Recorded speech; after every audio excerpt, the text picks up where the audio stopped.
गांव था जहां एक प्यारी बच्ची सीमा अपने चाचा और चाची के साथ रहती थी।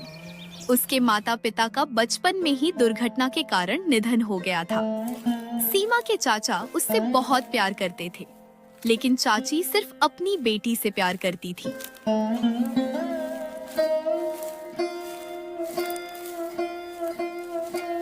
अरे सीमा बेटी, तुम कहाँ हो?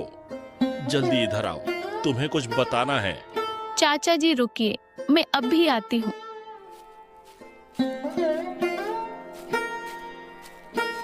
सीमा बेटी, तुम्हारे लिए एक अच्छी खबर है। मैं तुम्हारी पसंदीदा साड़ी लेकर आया हूँ। धन्यवाद चाचा जी। कोई बात नहीं बेटी, मैं तुम्हारे लिए हमेशा तैयार हूँ। ये सब सुन रही चाची गुस्से में आकर बोली, यह क्या है जी? आपने सीमा के लिए साड़ी लाए हो और हमारी बेटी के लिए कुछ भी नहीं। तुम गुस्सा मत हो, मैं अपनी बेटी के लिए भी लाऊंगा।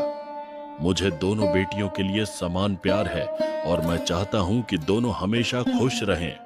चाची की ऐसी बातें सुन के सीमा वहाँ से उदास होकर चली गई। अरे क्या जरूरत थी साड़ी लाने की? कैसी इंसान के साथ रह रही हूँ?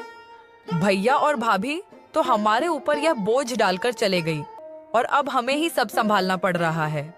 अरे भाग्यवान, ऐसे मत बोलो, वह भी हमारी बेटी जैसी ही है। क्या हुआ अगर हमने उसे जन्म नहीं दिया? चिंता करते रहो सीमा की, हमारी बेटी की फिक्र मत करो। मुझे तो मेरी बेटी की परवाह है। यह कहते हुए चाची जी वहाँ से चली गई।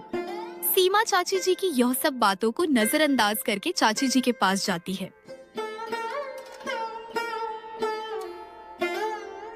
चाची जी, क्या मैं आपकी कुछ मदद कर सकती हूँ? चाची जी ने मन में सोचा, अगर मैं सीमा को घर के काम में लगा दूं, तो वह पढ़ाई से दूर हो जाएगी। ठीक है सीमा, अगर तू मेरी मदद करना ही चाहती है तो तू घर की सफाई अच्छे से कर दे। ठीक है चाची जी, मैं अभी कर देती हूँ।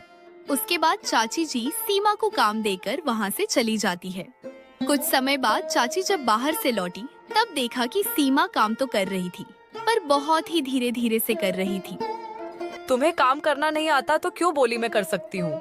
चाची जी, मैं तो ठीक ही कर रही हूँ, आप नाराज मत हो। तू किसी काम की नहीं है, हमारे ऊपर बोझ है। यह सोचकर सीमा उदास हो गई और अपने कमरे में चली गई। तभी चाची जी की बेटी राधा सहेलियों से मिलके लौटी। अरे बेटी, आ गई तू। चल हाथ मुंह धो ले, मैंने तेरे पसंद का नाश्ता बनाया है। हाँ माँ, पर दीदी कहाँ है?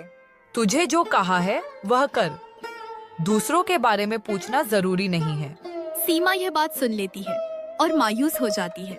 उसके बाद राधा और उसकी माँ नाश्ता करने के लिए रसोई में जाती है।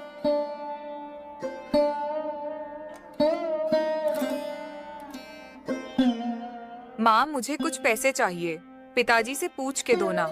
तेरी पिताजी तो अपने भतीजे को ही सब कुछ देते हैं, पर तुझे कुछ भी नहीं देते हैं। चलो मैं बात करूंगी उनसे। अरे माँ, अगर आपने पिताजी को मुझे पैसे चाहिए ऐसा बोला तो पिताजी मुझे नहीं देंगे, तो आप बोल देना कि दीदी को चाहिए। ठीक है बेटी, मैं देखती हूँ क्या होता है। ऐसा बोल के राधा की माँ सीमा को बुलाने लगती है। सीमा जरा इधर आना तो। हाँ चाची जी, अभी आती हूँ। ऐसा बोल के सीमा चाची के पास जाती है और बोलती है, हाँ चाची जी, बोलिए, आपको कुछ चाहिए क्या? कुछ दे तो नहीं सकती है और बातें तो बहुत बड़ी बड़ी करती है। क्या हुआ चाची जी, क्या सोच रही हैं आप? अपने चाचा से कुछ पैसे लाके दो और बोलना कि तुझे चाहिए। पर चाची जी, चाचा जी को मैं क्या बताऊं, मुझे तो कुछ भी नहीं लेना है। ज्यादा मत बोल, जो कहा है वो कर। मेरी बेटी ने मांगा है। ठीक है चाची जी, मैं बोलती हूँ चाचा जी से। ऐसा बोल के सीमा डरते हुए चाचा के पास जाती है। बेटी बोलो, क्या बात है? सीमा को बुरा भी लग रहा था और अपने चाचा से झूठ भी बोलना नहीं चाहती थी, पर अगर उसने ऐसा नहीं किया तो चाची जी उसे बहुत बुरा भला कहेगी। वह चाचा जी, मेरी तबीयत थोड़ी अच्छी नहीं है, तो मैं सोच रही थी कि मैं वेद जी के पास जाऊं। क्या आप मुझे कुछ पैसे दे सकते हैं? क्यों नहीं सीमा बेटी, मैं तुम्हें अब भी देता हूँ। चाचा जी ऐसा बोलकर सीमा को पैसे दे देते हैं। धन्यवाद चाचा जी। सीमा उदास चेहरा लेकर धीरे धीरे चाची और उसकी बहन के पास आई।